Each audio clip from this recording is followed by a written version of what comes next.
Olá, bom dia a todos e todas. Estamos retomando aqui o As Palavras e as Coisas com o Roberto Ponciano, que estava em 2 semanas sabáticas aí, né, Ponciano? De férias, relaxando. Pena que eu não acertei na Mega Sena para ficar 2 anos, né? Aí tive que voltar. Pois é. Eu tenho muita vocação para ser vagabundo, porque eu não tenho dinheiro, né? O dinheiro não acompanha essa minha vocação. Então, idem, né?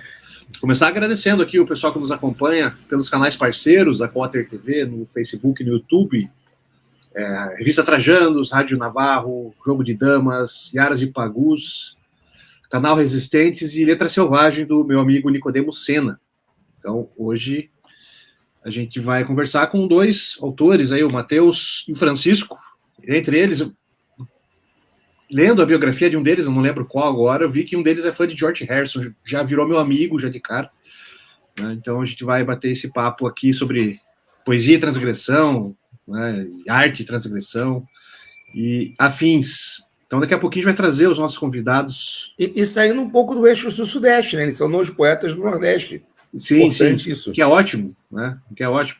A gente tem trazido aqui, né, Ponciano, muita gente do Rio, de São Paulo, de Curitiba, né, os meus chegados. Onde a gente mora, né? Não é por preconceito, onde a gente mora. São os nossos contatos mais próximos, né? Enfim, mas vai ser um papo super legal aqui. E vamos achar aqui a vinheta para rodar.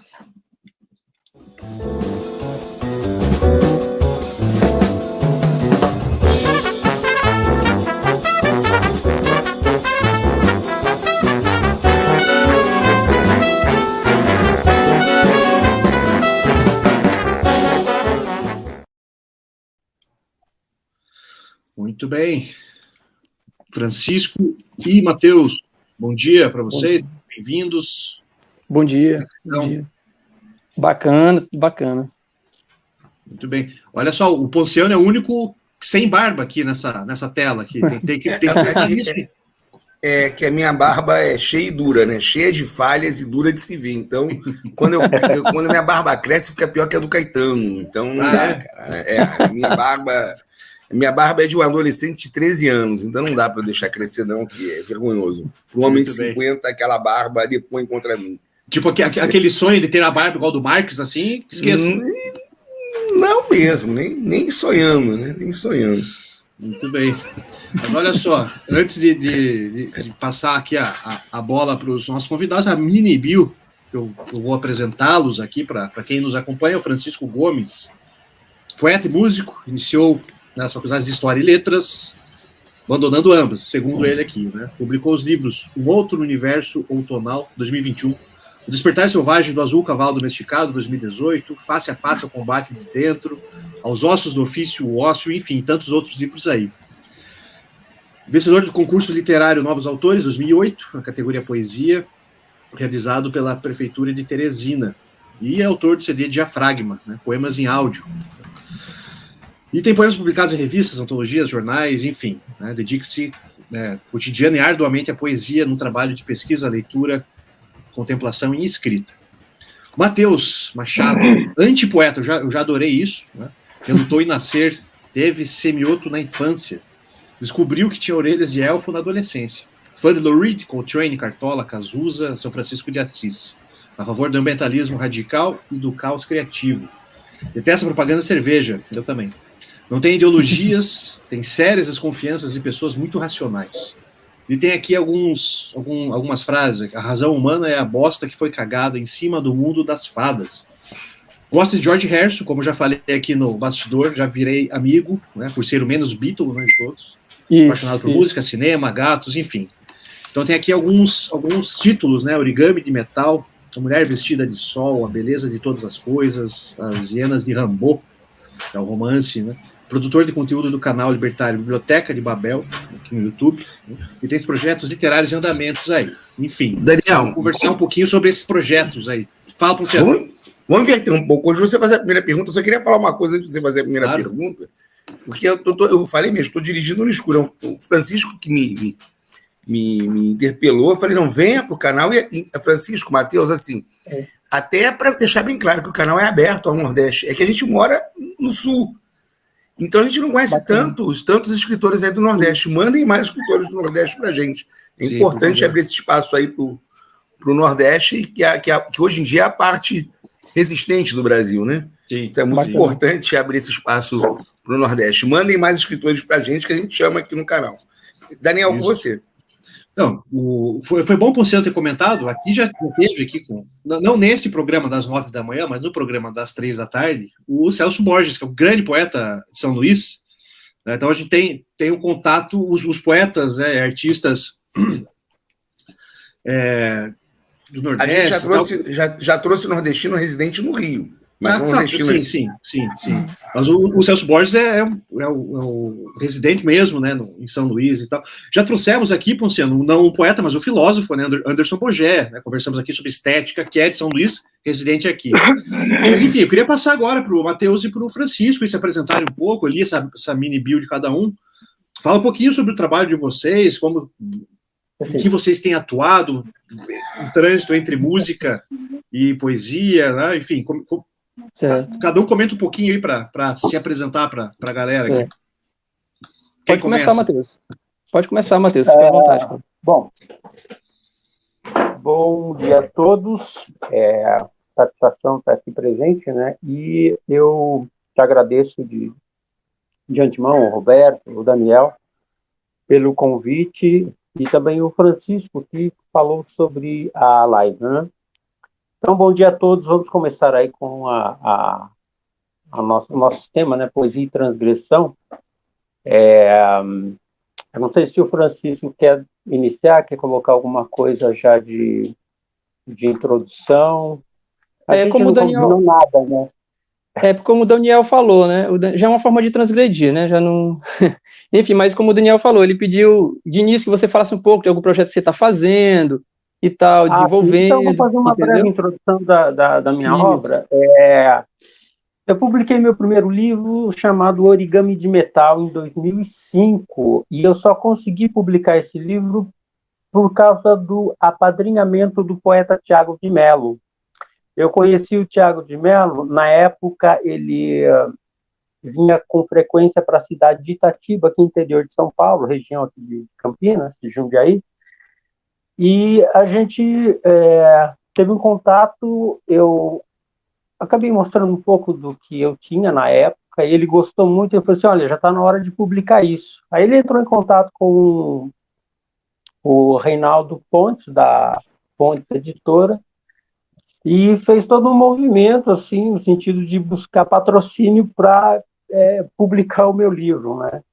Então ele prefaciou, o Tiago prefaciou o meu livro e também apadrinhou o meu livro, inclusive na questão financeira mesmo. Então foi o primeiro livro, Origami de Metal. Aí em 2007 eu publiquei A Mulher Vestida de Sol. E em 2013 eu publiquei o terceiro livro de poemas chamado A Beleza de Todas as Coisas, com um breve prefácio do Alberto Marcicano, porque na época, em 2011, 2012, eu comecei a fazer aula com o Marcicano de música clássica indiana. Então, eu comecei como citarista e 1 ou 2 vezes por mês eu ia até a casa do Marcicano para fazer aula e ficávamos conversando, né? Um pouco antes da aula, depois da aula, estávamos conversando sobre muitas coisas, né? Os projetos dele de literatura, os trabalhos dele, falávamos sobre muita coisa, desde literatura, de música, espiritualidade, enfim. E, inclusive, esse livro, A Beleza de Todas as Coisas, na semana da publicação, até o Marcicano falou assim, eu vou tocar lá no dia do lançamento, né, na noite lá de autógrafos, eu quero estar presente para me apresentar lá, para a gente fazer o seu lançamento. Aí eu, ótimo, né? Maravilha. E alguns dias antes, o lançamento foi acho que numa quinta ou sexta-feira, alguns dias antes, eu liguei para falar com ele, para a gente acertar os detalhes, né? a gente se encontrar para ele vir para casa e depois a gente ir para o local de lançamento. E aí quem atendeu foi o irmão dele, o irmão do Marcicano, e ele disse, olha, o Marcicano, ele viajou a semana passada, voltou agora esse final de semana, só que voltou muito mal, aí foi para o hospital e ele acabou falecendo. O velório dele foi agora há pouco, a gente está praticamente voltando, né? Então, aí eu perdi assim um grande amigo, né? E um grande professor, um grande mestre, segundo a tradição da música clássica indiana, né? De tudo que ele estava me passando. Então, e aí depois eu só fui, aí eu não publiquei mais poesia, eu fui publicar um romance em 2018 chamado As Hienas de Rimbaud. Era um romance antigo que eu escrevi esse romance entre 2001 e 2002, mas ele só foi publicado então agora em 2018 pela editora Caravanas. Caravanas não, perdão, estou confundindo. Caravanas é a editora de Francisco. Pela editora Desconcerto, que é uma editora pequena aqui de São Paulo, recente também.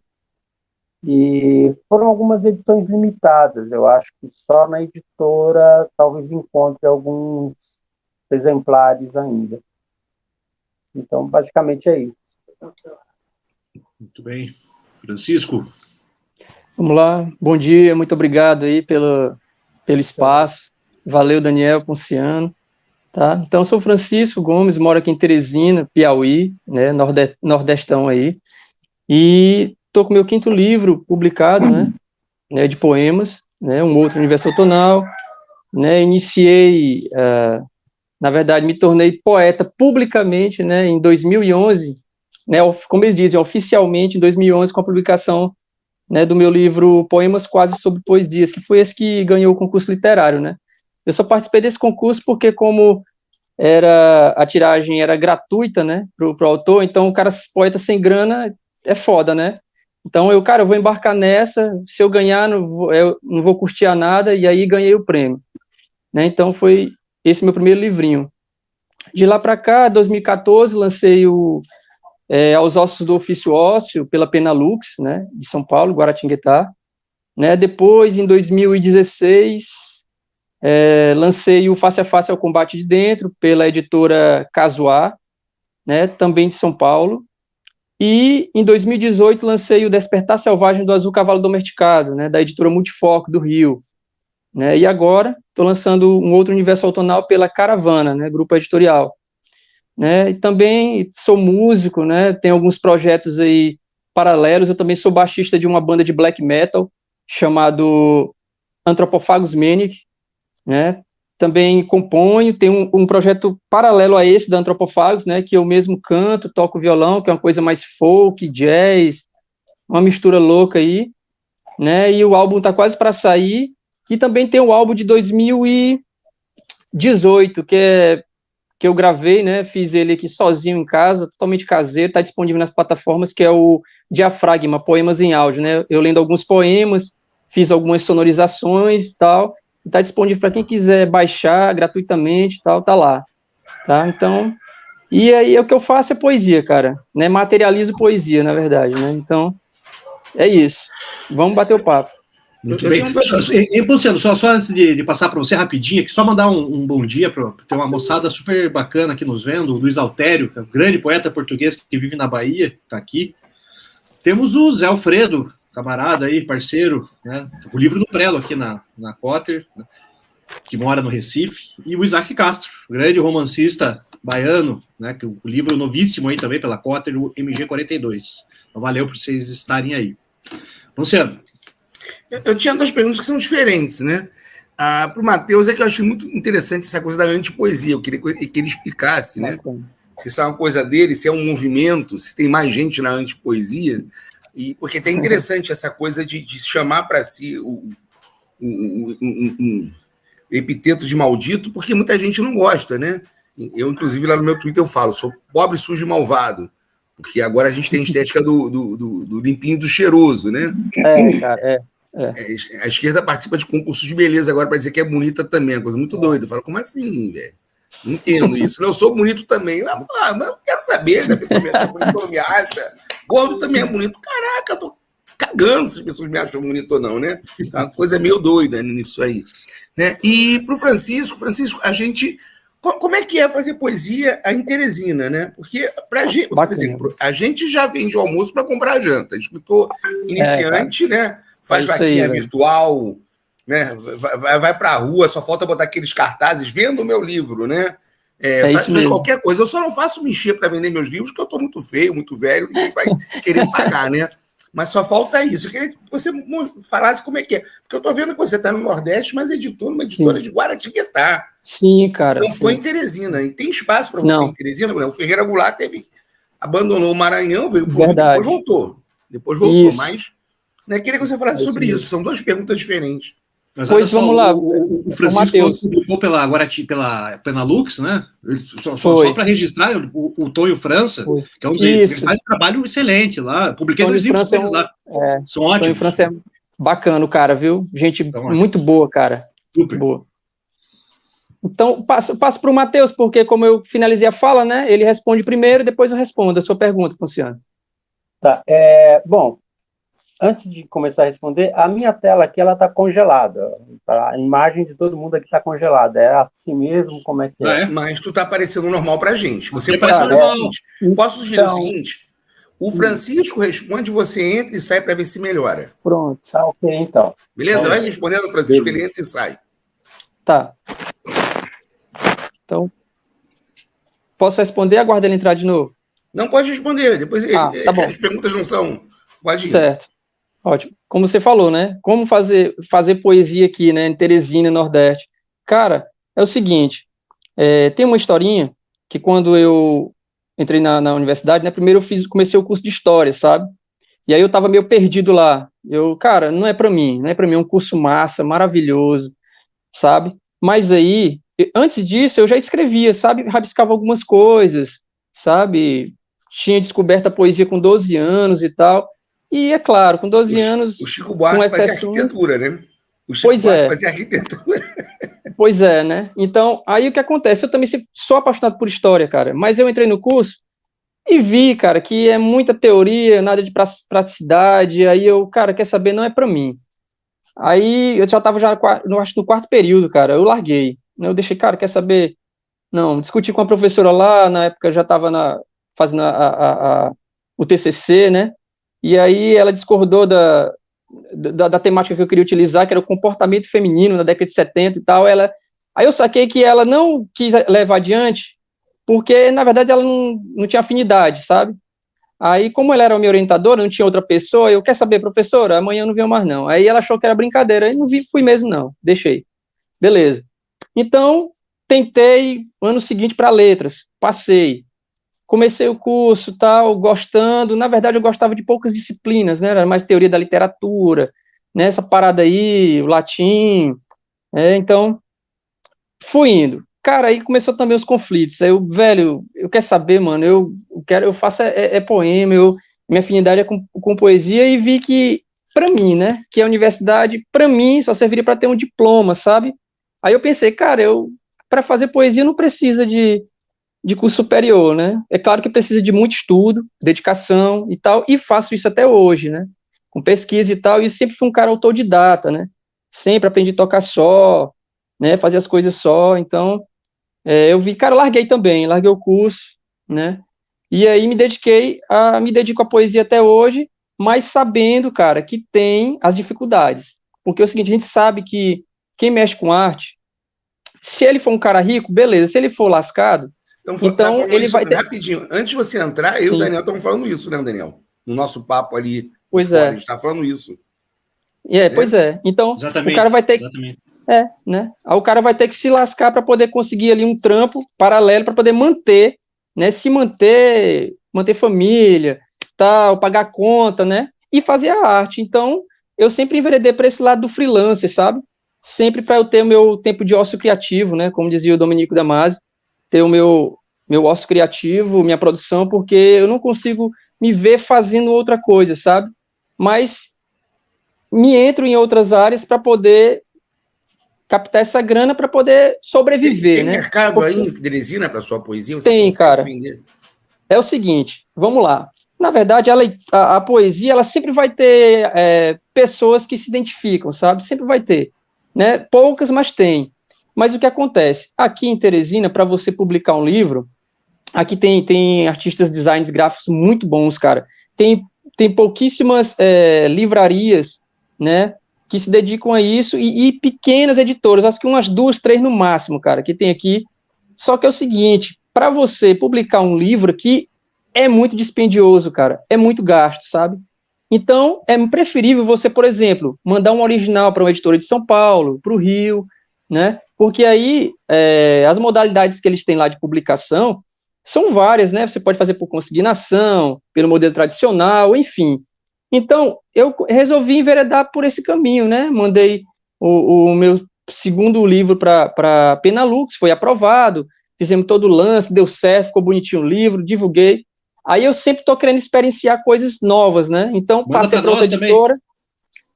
Pois é, passei para outra editora, para Casuar também, outra excelente editora, não tem nada o que falar dos caras, bacana.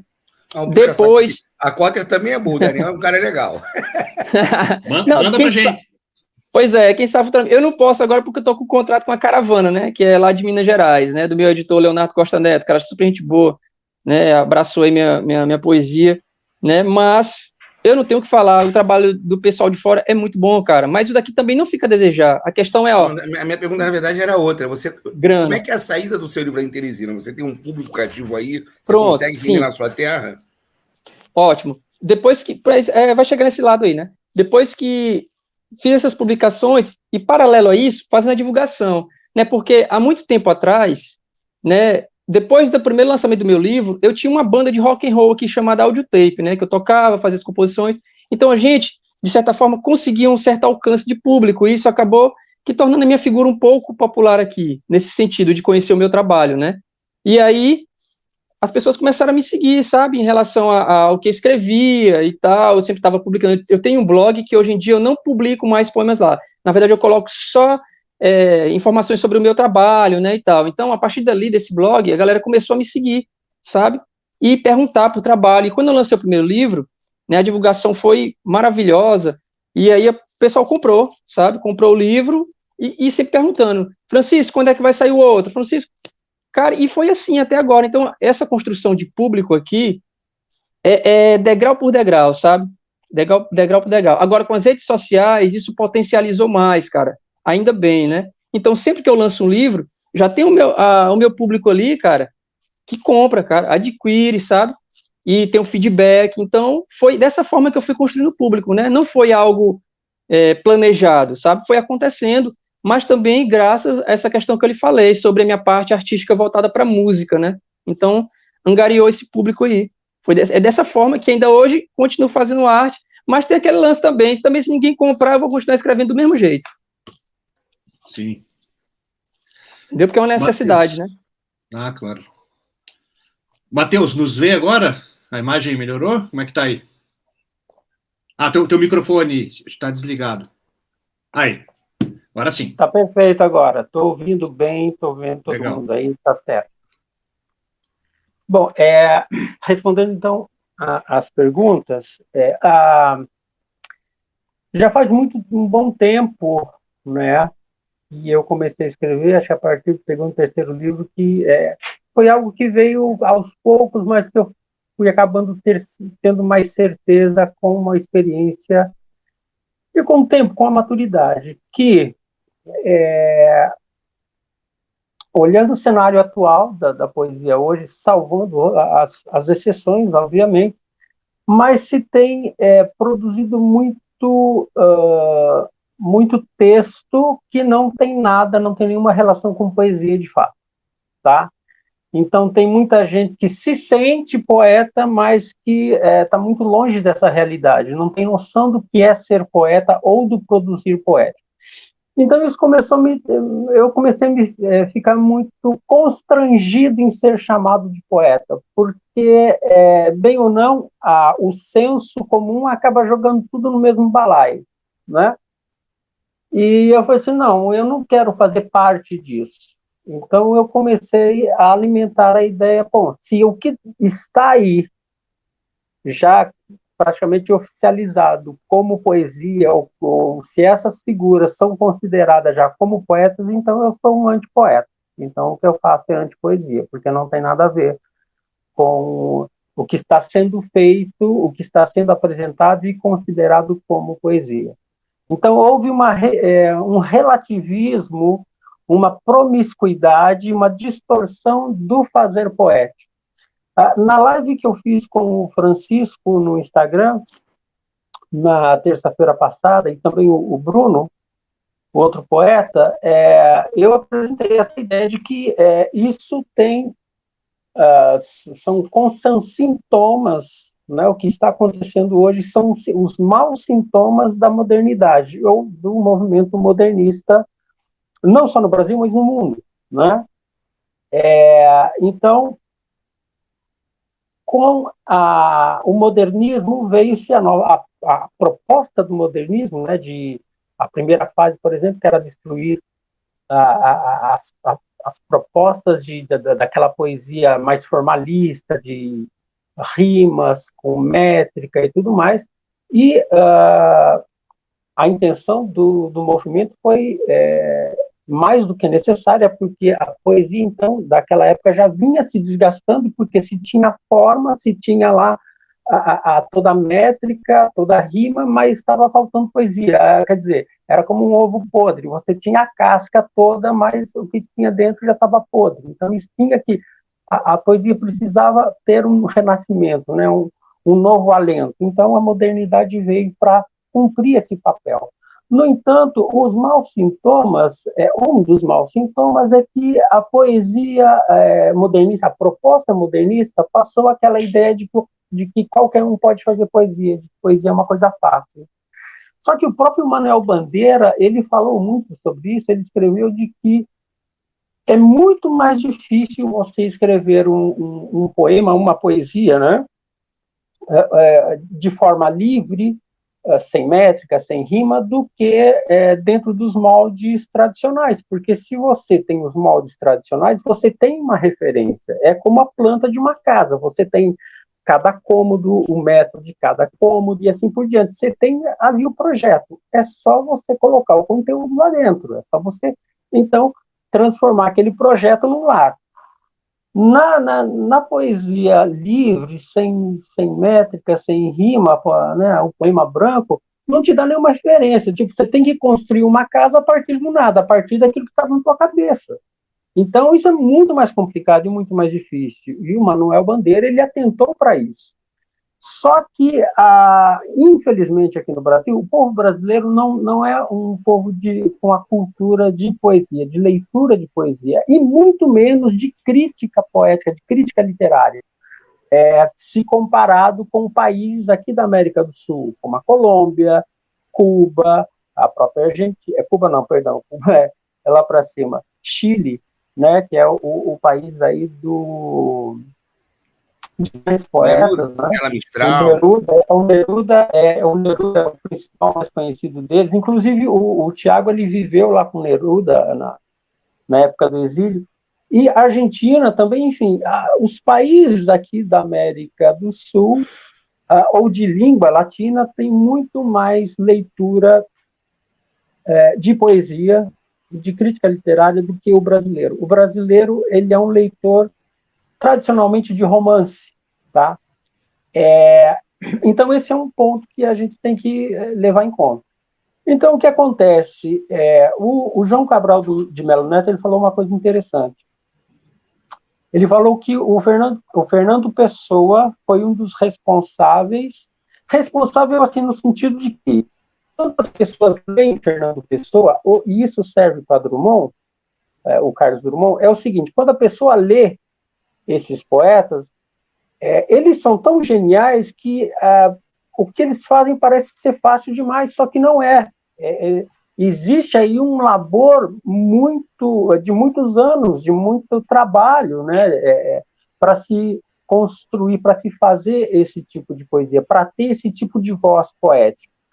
Só que ao ler, as pessoas elas começam a pensar, mas isso é fácil, eu também posso fazer poesia. Então, o que o João Cabral de Melo Neto disse é o seguinte, é como se as pessoas olhassem para esses poetas, não é fácil fazer, e começassem a escrever, a produzir textos e considerá-los como poesia. Tem que levar em conta também a questão das formas, né?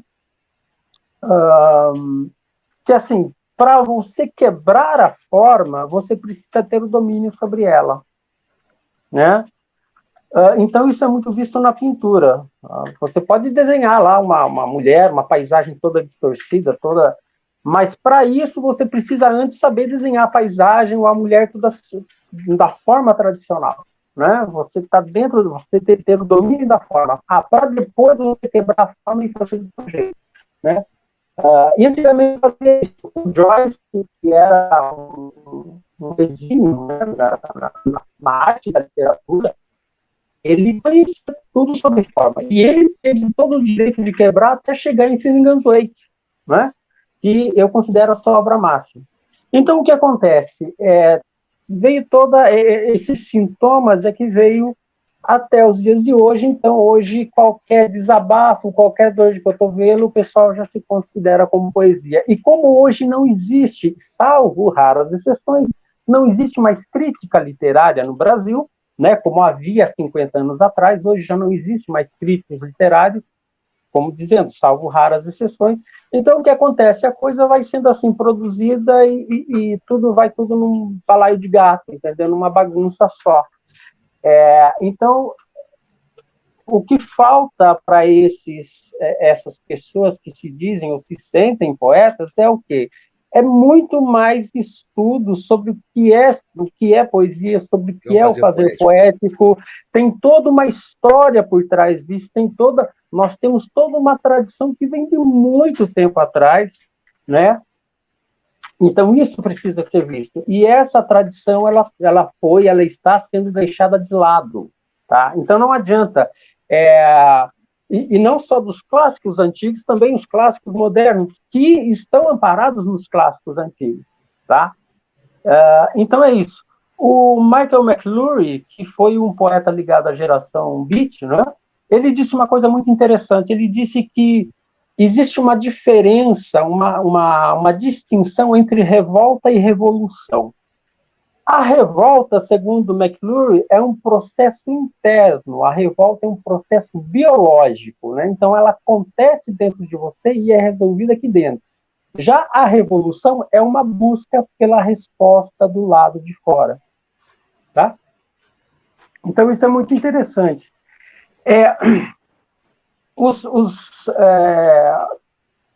Então, a partir do século XX, com toda essa abertura para o modernismo e tudo mais, para a arte contemporânea, a gente pode pegar, por exemplo, falei de geração Beat. Vamos colocar aqui a geração Beat, que não foi um movimento, né, porque não tinham nada assim esquemático, programático, eram autores, amigos que se juntaram, que tinham alguns ideais parecidos, mas ao mesmo tempo eles eram muito diferentes entre si, na maneira como visão do mundo e também na escrita. Então, perdoe. Então, o que aconteceu? Na época da geração Beat, a década de 50 até a década de 60, o início de 60, alguns elementos, como drogas e a própria homossexualidade, eram elementos de transgressão, né? E eles introduziram isso dentro da literatura. Claro que eles não começaram com isso já vem desde lá atrás, né? Mas eles deixaram isso, veio com muita força, né? Veio de um grupo de pessoas com muita força aqui no nosso século. E essa transgressão, então, esses elementos todos serviram de alimento, de elementos de transgressão, que depois acabou caindo, aí foi para os hippies, aí tem toda a questão do rock, né? que levaram, o próprio Lou Reed com o Velvet Underground levou essa questão desses elementos transgressores também, né, para o rock, tá? E, então, só que tem um problema. Hoje em dia, esses elementos já não funcionam mais como transgressão. Por quê? Porque a sociedade, tá, o mundo como um todo, o próprio sistema acabou absorvendo esses elementos.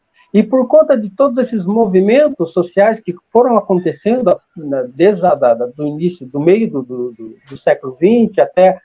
Virou estética mercadológica, né? Ganhou força na década de 60 e 70, acabou, então, fazendo parte, hoje já se oficializou. Então, os elementos de antigamente já não são transgressores. Então, não adianta... Matheus, seria o que o Guy Debord chama de revolta consentida, né? A revolta já com nicho de mercado. E aí o que acontece? Os revoltados que você tem hoje, os transgressores, em grande parte são tudo são tudo a chapa branca, né? São todos atrelados ao próprio sistema. Então, a sexualidade, o próprio homossexualismo, a questão das drogas já não servem mais como elementos de transgressão nos dias atuais. Já não servem. Nós temos que partir para uma outra, se queremos fazer uma poesia ou qualquer tipo de expressão artística transgressora, não podemos continuar com esses elementos que foram usados até 30 anos atrás, 40 anos atrás. Hoje já não serve mais. Por conta do mundo, por conta do que é o mundo hoje. Hoje nós temos um mundo muito mais progressista e que também adotou esses elementos, acabou até apoiando, né, trazendo para a sociedade esses elementos que antes eram chamados de marginais e hoje já não são mais marginais. Sim. Você quer falar, Luciano? É só um comentário antes de passar para você perguntar, que eu entendo, Matheus, né? Porque, por exemplo, quando eu vou no CCBB ou qualquer centro cultural aqui no Rio, aparece um monte de jovem que imprime em casa um texto e fala que aquilo é um poema. Falar, eu estou tentando sobreviver, você vê que aquela pessoa não tem nenhuma intimidade com a poesia. E aqui no Rio tem até uma tradição de pessoas que vendem. Isso foi muito forte na década de 60, 70 e 80. Tinham bons poetas na época. Existiam bons poetas que vendiam poesia em bar. Mas nem todo mundo que vende poesia em bar é bom poeta. Então hoje parece aquele cara que te vende uma flor na noite. Você pega, putz, tu paga o cara para se livrar do cara. Você fala, meu Deus, o que é isso? Por favor, não me repasse isso. Eu entendo. E na internet tão pior, né? Na internet todo mundo se diz poeta. Eu entendo sua preocupação. Era só isso, só um comentário mesmo. Mas eu acho que a gente tem que pegar o nome pra gente, sim, né? E se é poeta, dizer que é poeta. Mas eu acho super interessante a provocação do Matheus, da antipoesia, acho super válido. Mas eu queria lançar para os dois, né, já que a gente está conversando aqui sobre transgressão, tem um livro do Peter Birger, que é enfim, grande teórico das vanguardas e alemão, né, um livrinho do finalzinho dos anos 80, que é a teoria da vanguarda, ele fala sobre isso, né, sobre os movimentos transgressores, desde as vanguardas, né, lá com o Cabaré Voltaire, aquela coisa toda, né, dadaísmo e tudo mais, passa ali por Woodstock, passa pelos beats, e, enfim, vai até o movimento punk ali, mais ou menos. E ele traz essa ideia, né, da estética como transgressão, seja na arte que for, e do conteúdo. Eu queria que vocês comentassem sobre isso, o quão relevante isso é no trabalho de vocês dois, tanto na poesia quanto na música, essa simbiose de forma e conteúdo. Isso pode ser transgressor, são elementos equidistantes, são elementos que dialogam. Como é que funciona para vocês? Massa. Vamos passar para o Francisco. Ótimo. Vamos lá. Cara, forma e conteúdo, vamos lá. No meu trabalho, cara, eu levanto essa bandeira. Você falou antes, né, do lance de se assumir poeta, né? Eu tinha até conversado com o Matheus antes da gente fazer a live da terça-feira sobre esse lance do antipoeta. Aí o Matheus brincando. Francisco, se a gente questiona sobre essas questões, sobre o que está rolando com referente a algumas pessoas que se consideram poetas, então a gente é antipoeta, né? Aí mas eu sou teimoso, eu vou continuar dizendo, sou poeta. Né, eu continuo porque eu tenho as minhas convicções. Eu tenho as minhas convicções, sabe? Então, sou poeta e assumo que sou. Eu não vou apontar o dedo, o A, o B, né? Não, cara, eu sou poeta, né? Materializo poesia, beleza. O lance do Matheus me parece mais um protesto, sabe?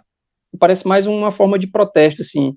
Mas, enfim, aí sobre o lance da forma e conteúdo, cara, a minha poesia, né, a minha música, sempre eu tive essa preocupação estética, né, sempre, cara, sempre, e isso começou quando eu rabisquei meus primeiros versos, né, o moleque descobria a poesia ali, um livrinho na escola, né, até então não tinha contato com poesia, vi o livro, achei bonito aquele texto em verso, não sabia o que era, peguei, fui pedir emprestado na biblioteca da escola, a moça falou que não emprestava porque só tinha um exemplar, aí meu primeiro ato de transgressão foi esse, peguei o livro, botei nas calças, pulei o muro e fui ler na praça, né, então, comecei a ler, fiquei fascinado, cara, eu quero ser isso, sabe, não que a escrita do cara, né, que hoje é falecido, é um escritor piauiense, né, Luiz Rocha, o livro que eu li dele, o primeiro, né, é a Saga da Terra, não que ele tenha me incentivado, mas aquele textinho em verso mudou a minha vida, sabe? Cara, eu quero ser isso, porque quando eu li o livro dele, eu não entendi nada, mas eu senti, né? Uma coisa que não dá para explicar. Eu senti, cara. Então, a partir dali, eu comecei a pesquisar por conta própria, sabe?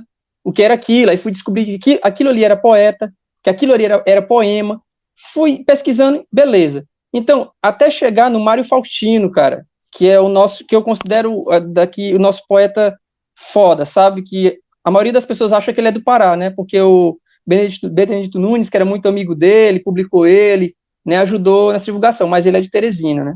Então, Mário Faustino, para mim, mudou a minha vida, sabe? E aí, ele trabalha essa questão da forma e do conteúdo, uma preocupação estética, sabe? De lapidação, de labuta, né?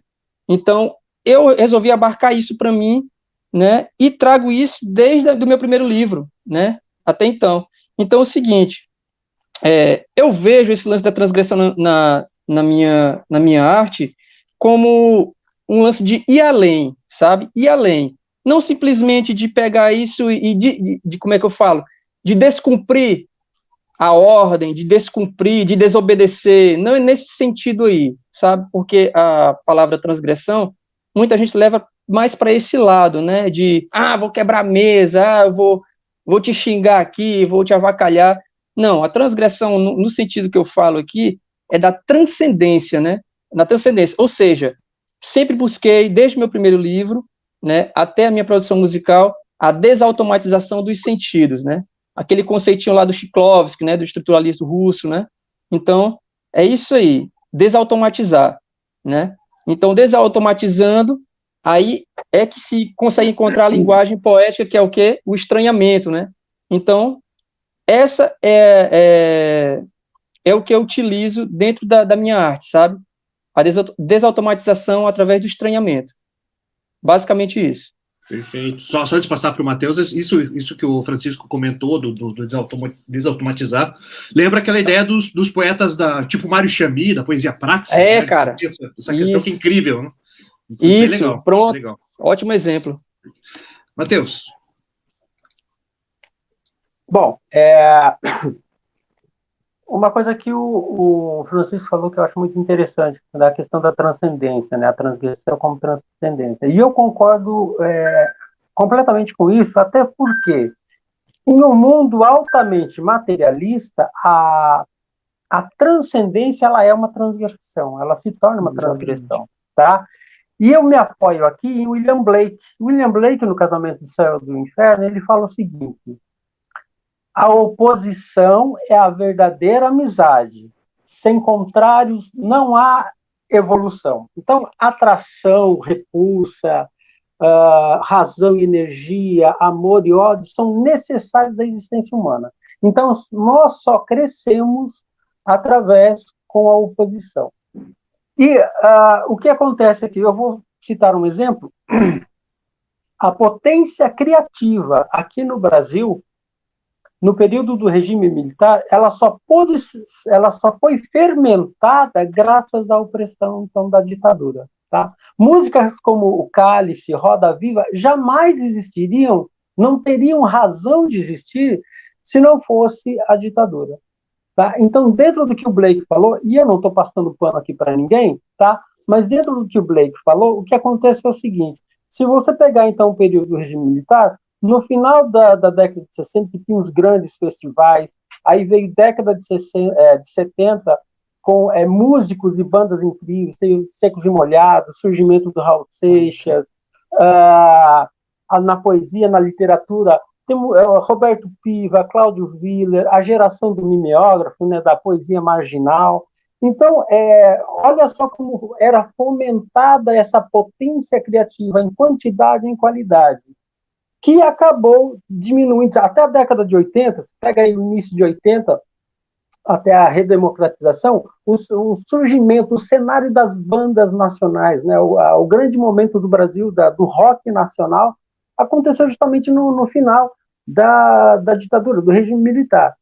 E depois disso, a coisa foi se esfacelando. Então, hoje, essa potência criativa ela é muito menor, ela é muito menos intensa, tanto em qualidade como em quantidade. Tá? Então, isso, levando em consideração o que o William Blake falou, que a oposição é a verdadeira amizade. Então, é na oposição, é na diversidade em que o artista realmente cria, a potência criativa vem à tona.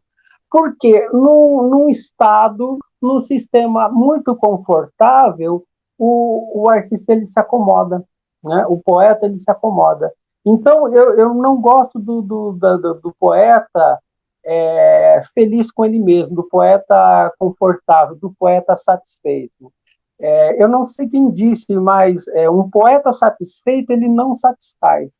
Então, o poeta, ele é, por natureza, ele é inquieto, constantemente. E é uma briga, não é uma briga fora de quebrar nada, não. É uma briga interna. É uma luta interna e é para sempre. Rimbaud, que abandonou toda essa literatura, e o que o Rimbaud fez? Ele pegou essa luta interna e jogou para o mundo externo.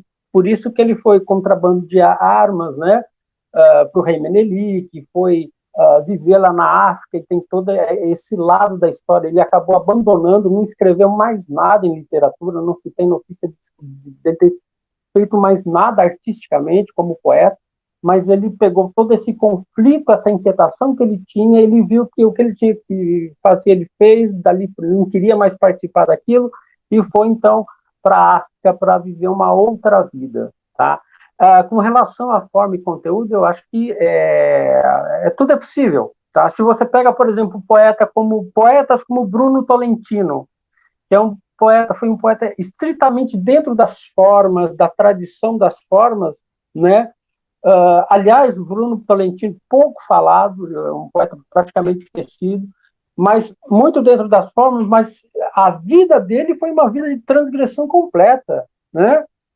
Ele foi preso no Reino Unido, ele ficou acho que 5 anos preso, ele era traficante, mesmo com a espiritualidade dele, ele foi macumbeiro, mas também era católico, homossexual assumido. Então, ele teve uma vida transgressora e, no entanto, o que ele produziu foi uma obra dentro das formas tradicionais, né? E poderia ser ao contrário. Ele poderia ter uma vida regrada, normal, e fazer uma coisa totalmente transgressora em termos de conteúdo. O Drummond é um poeta que experimenta de tudo quanto é canto. Você olha a vida do cara, tirando aquele pequeno momento ali no jornal comunista, é uma chatice. Desculpe falar, mas a vida do Drummond é uma chatice absoluta, né? Sim. Inclusive, o livro erótico do Drummond faz você não ter vontade de nunca mais fazer sexo. É o pior livro do Drummond. Agora, os poemas eróticos dele faz você nunca mais ter vontade de fazer sexo. Agora, só para complementar o que você disse, o contrário também, né? Tem muita gente que tem a vida transgressora, mas não serve, não nasceu para escrita, é uma outra coisa. É a mesma coisa da relação de drogas. Não, eu escrevo bem, eu faço isso porque eu uso drogas. Nem todo frequentador de puteiro é um Baudelaire, né? Não é nem um Baudelaire, nem um Bukowski, não é nada disso. Porque se fosse assim, a Cracolândia está cheia de gênio, não tem gênio lá. Entendeu? Então, são essas coisas que a gente precisa ter um entendimento. Nem todo Eita, frequentador. pô. Já pensou se todo frequentador de puteiro fosse um Baudelaire? Ia ser uma explosão de genialidade, né? As editoras iam estar ricas, né? Enfim. Mas olha só, a gente está se encaminhando para o fim, Ponciano. Você quer mandar a pergunta? Não, a gente pode pedir leitura também, né? Chamá-los de volta o mais breve possível. Gostei muito. Sim, Cara, sim. legal. Legal, bacana. Muito interessante. Foi bem agradável. Uma manhã bem agradável. Não tenho nada para falar, não. Na verdade, assim, se a gente for debater, é uma assunto que só faltou vocês lerem alguma coisa de vocês, né? Terminou. Isso que eu ia falar, se tiverem poemas ou textos para ler, poema. Vai ser massa. Um poema. O Francisco, começa com você, que eu vou pegar meu livro aqui, porque de cabeça eu não lembro nem meu nome direito. Tá bom? Pois vamos lá. O poema 4 do livro Um Outro Universo Outonal. Né? Seção Madrugadas Incandescentes. Nublaram o céu em chumbo, sem chuva, sem breu ou brilho.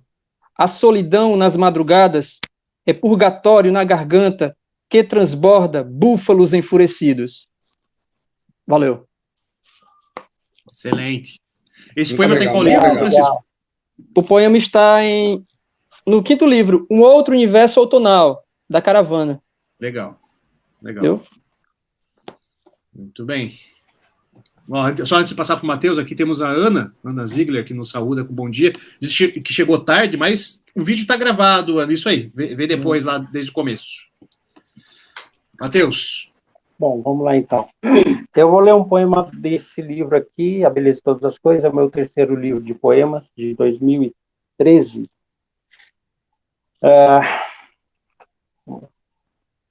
O paradoxo da escada infinita, o charme da arquitetura do teu corpo, amar. O tempo que for possível, o tempo não importa. Às vezes, Leda diz adeus, mas sempre volta para o canto do amor. Cisne negro que nos devora, quero o estupro do teu corpo na ternura que se revela no aço. Quero poder exercitar minha fome, mas faz tempo que não abraço uma tempestade. Desejo a eternidade em uma foda. Muito bom. Gostei muito. Eu só posso dizer isso, gostei muito, assim, ser bem prosaico, né? Ser bem prosaico, gostei bastante. Sejam bem-vindos. Os trabalhos de vocês, quem quiser comprar os livros, como é que faz? Ótimo. Bem, no meu caso, é só entrar em contato comigo pelas redes sociais, no Instagram, eu estou lá, é franciscogomes.fg, tá? Também no Facebook, estou lá, Francisco Gomes, ou pelo site da Caravana, né? É www.caravanagroupeditorial.com.br, lá vocês encontram. Mas os livros anteriores, todos estão esgotados, sabe? Estou pensando em fazer uma reedição aí. Beleza? Então, agradecer, Daniel, viu? Muito massa o papo, massa demais. Agradecer o Ponciano. Ponciano é foda, porque falei com o cara, nem pedi para ser convidado, eu só fui elogiar o programa que vocês fizeram com o Alexandre Guarnieri, né? E o Nuno Hall. Eu gostei muito. Aí eu falei para ele que eu fiquei encantado com a pergunta que ele fez lá. Aí o cara foi me convidando, eu também fui um susto. Esse cara é maluco, nem conheço o cara. Aí, enfim, soldado no quartel quer serviço, rapaz. Cara, missão dada, missão cumprida. Valeu, cara. Muito obrigado para vocês aí, viu? Valeu. Você, o cara fala que é poeta e não quer vir aqui poetizar? Pô, vem aqui tem que poetizar. E os teus trabalhos, Matheus, como é que faz para encontrar? Bom, comigo mesmo, mas acho que 1 ano atrás, 2 anos atrás, eu andei fazendo busca pelo Google, acho que encontra em estante virtual, em algumas plataformas também encontram. Basta colocar Matheus Machado, poesia, e vai encontrar alguma coisa. Mas comigo mesmo eu também tenho algum material aqui em casa ainda, e dos livros de poemas. Agora, o romance As Hienas de Rambo é pela editora Desconcertos. Né? Desconcertos, editora, aí vai encontrar o meu livro lá também. Legal. Muito tá bem. Bom? Muito bem, eu só queria fazer aqui o merchan, então, ó, o pessoal que está nos vendo, vou cobrir um pouquinho aqui o nosso rosto. Chamada de Originais A4 Editorial. Mandem para nós, tem ali o. Matheus, reedita aí pela Cotter. Eu tô reeditando o meu aí. Estamos merchandise aqui. Estamos fazendo aí. Eu até falei hoje com o Daniel que ele me mandou, fez um contato com o Conde Baltazar, que é um ilustrador muito talentoso. A gente vai fazer a 4 mãos aí. O Conde Baltazar tá lá em Paris, né? Você mandou. Não é em Paris, não. Tá lá em. Meu livro tá fora. Está sendo ilustrado em Paris, eu posso menos dizer isso. Não, meu livro foi ilustrado em Paris. Eu estou começando a fazer um projeto sobre o Finnegan's Wake, né? Um estudo, um ensaio sobre o Finnegan's Wake, que vai abordar, inclusive, a transgressão e toda a questão da modernidade, enfim. Uhum. Inclusive, no meu canal, na Biblioteca de Babel, tem um vídeo lá que é um paralelo entre Finnegan's Wake e a música Construção de Chico Buarque. Então, é um texto que também vai estar entrando nesse livro. Legal. Por exemplo, Matheus. Oi? Manda aí para a Cotter. Eu, por exemplo, tenho um livro antigo meu, que eu estou agora fazendo edição bem mais aprimorada. Estou fazendo ilustrado. Em breve teremos o livro do Ponciano. Hein? Vai demorar um pouquinho. Tem que fazer a ilustração. Claro. Mas olha só, o Matheus falou do filme. Do ano que vem. Breve, bem. Breve, sendo otimista, né? Mas o Matheus falou do Finnegan's. Outro merchan aqui da Cotter. Temos o capítulo 8, né, do Finnegan's, né? Do Ribelli. Em breve saindo pelo tradutor Vinícius Alves, de Santa Catarina. Publicaremos aqui. Deve sair até dezembro. Vamos ver, vamos torcer. Né? Mas é isso. Senhores. Eu quero agradecer a todo mundo aí, ao convite, né? A você, Roberto, Daniel, o Francisco também, que fez esse link com vocês, né, com o canal. Agradeço muito a todos vocês, foi um prazer e estamos aí. Qualquer coisa que precisarem, a gente volta a bater papo. Falar de poesia é isso que a gente gosta. Falar de literatura é o que a gente gosta. Bacana. Isso aí. Daniel, minha mulher passou aqui atrás, passou rapidinho. Acho que ela está querendo agora a gente pague para ela botar a imagem dela. De manhã não quer mais botar a cara aqui, não. Mas eu achei que você não ia comentar. Você sempre comenta, Ponciano, né? Eu acho que a Cotter vai ter que pagar aqui ao agente dela direito de imagem para ela botar a cara dela que ela passa. Não quer mais. Não quer mais botar a cara, não. Ô, Salvio, tá vendo? A gente, tem que pagar a companheira do Ponciano, cara. Vamos ver. Senhores, um bom fim de semana, fiquem bem. Nos encontramos em breve. Valeu. Falou. Grande abraço.